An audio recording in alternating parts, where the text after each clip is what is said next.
Alright, let's talk some diet. But first, let me adjust myself. So, hang on while you wait. So, don't you hit me with a bitch. So, what is the perfect diet? What what are the criteria for a perfect diet? So, the perfect diet should have us feeling really well all the time. It should have us performing the best in the gym. It should have us the best health, because you don't get nothing, you don't get all this body if you die young, and you have all of those things combined. But is there even a diet that follows all these criteria? Because social media and everybody makes you think, no, you can either have a diet that's good for your health, or that's good for building muscle, or that's good for this and that, and all of the other purposes of a diet. But I think that there's actually a good diet, and I think that you could really benefit from this, especially if you're not crazy on bodybuilding right now. Because I know a lot of my subscribers and viewers, which is not a lot of guys, but I know most of you guys want to improve your looks and really want to, are into bodybuilding and stuff like that. But if you're not that much into bodybuilding and you have other goals, and you still want to, maintain your muscle and maybe even gain muscle and lose fat and still be healthy, because that's important for everything else, I think there is a diet for you. So what's that diet?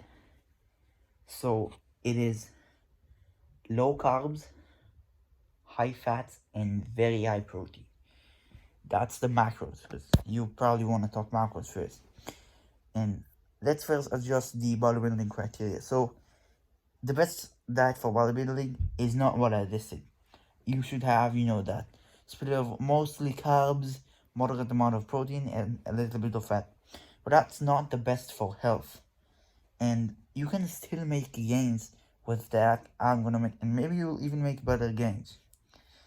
Honestly, if you're trying to lose fat and you're overweight or obese and you're trying to lose fat and lose weight and maintain or even gain muscle, this is the diet for you. If you're bulking, we will adjust that later. But let's say you are fat and you are looking to improve your diet, and you also want to be healthy and happy. So the diet is not going to have any junk food. And yeah, this diet would be really good, but I never said it was going to be easy. This is diet that you don't eat for pleasure. Because when you think about why do you eat food, why do you crave food, you don't, when you think, oh, I want the pizza, you don't eat, oh, I want to not be hungry. You eat pizza because you like the taste of pizza, you like the chemicals that they put in it. You don't like the actual, the stuff that you don't like. That if you only wanted to not be hungry, you could eat just a loaf of bread, just anything. But you want that taste, that pleasure, that dopamine that pizza gives you. And if you're going to let the pizza and the taste control you, well, then there's no chance you'll stick into this diet.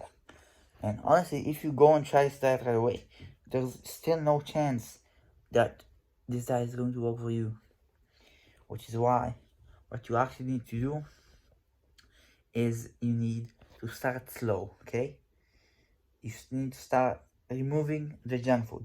That's like before we go and try and go for a run and learn how to run faster. This is the analogy I'll give you. We need to take that goblin off our back, which is the junk food, which is hurting our performance in so many ways.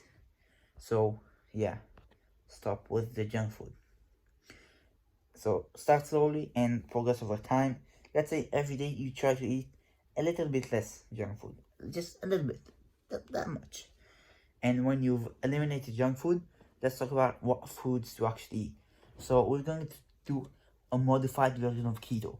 Keto basically means no carbs, because carbs, they're nice, they taste good, but they're not the best for fat loss. They give you energy, But have you ever noticed that after you eat like a big chunk of potatoes or of stuff like that, you feel kind of tired. Like immediately you eat a lot of potatoes or a big loaf of bread or pasta, and you eat that, and after like about 15 minutes from the meal, you start to get really tired for no reason at all. That's because carbs require a lot of energy to digest, and so your body starts feeling tired. And sugars are a little bit fake on this because they give you a little bit boost of energy. Your energy looks like this, but then it dips down lower than your base level because of the carbs. So this is going to also give you a lot of energy in the gym and in life. So that takes our building muscle blocks, because it also has a ton of protein, because we're going to replace most of our carbs with protein and the other with fat. So what's the diet actually like? So basically most of it is meat. You can eat steaks, you can eat chicken, and you can still definitely eat carbs, but you should try and have, let's say, no more than like 5% of your diet is carbs. Try to have as little carbs as you can. You can have maybe a little bit of, honey. Maybe all of the ingredients are like one ingredients and foods. You don't want to have. You don't want to order out. You don't want to do this and that. And the reason it is also the best for health is because it has very low sugar. This diet. When you only eat meat and maybe a little bit of fish and you eat pretty much close to non-carbs, well then you'll feel a lot better, and you will also eat a lot less calories, which is good for your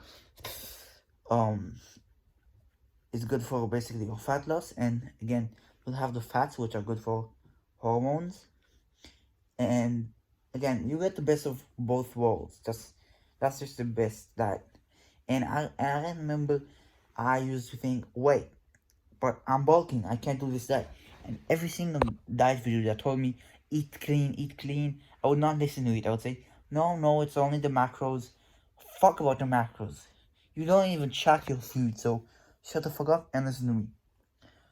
What you want is not really, you don't actually want to be eating in a calorie deficit.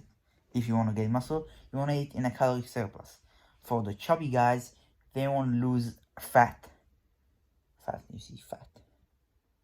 So that's what they do.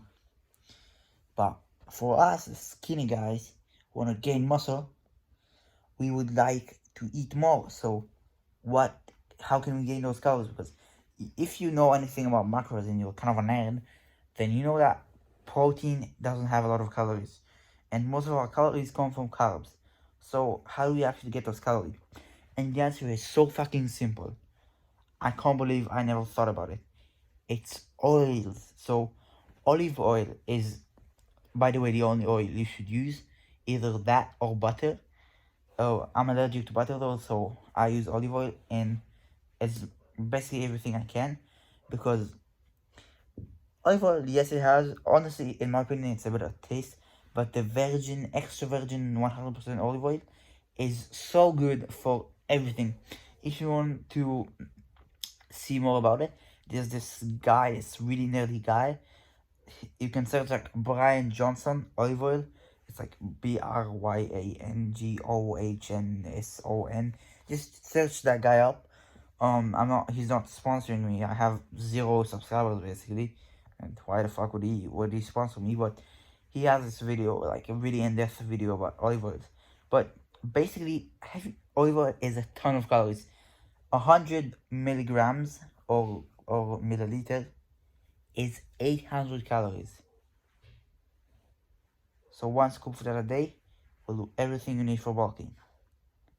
So that's the perfect diet for muscle gain, for health, because it has no carbs, and for fat loss, because you will still lose fat and start having this defined face, and you'll look better and feel better. Thank you so much for watching, and see you in the next one.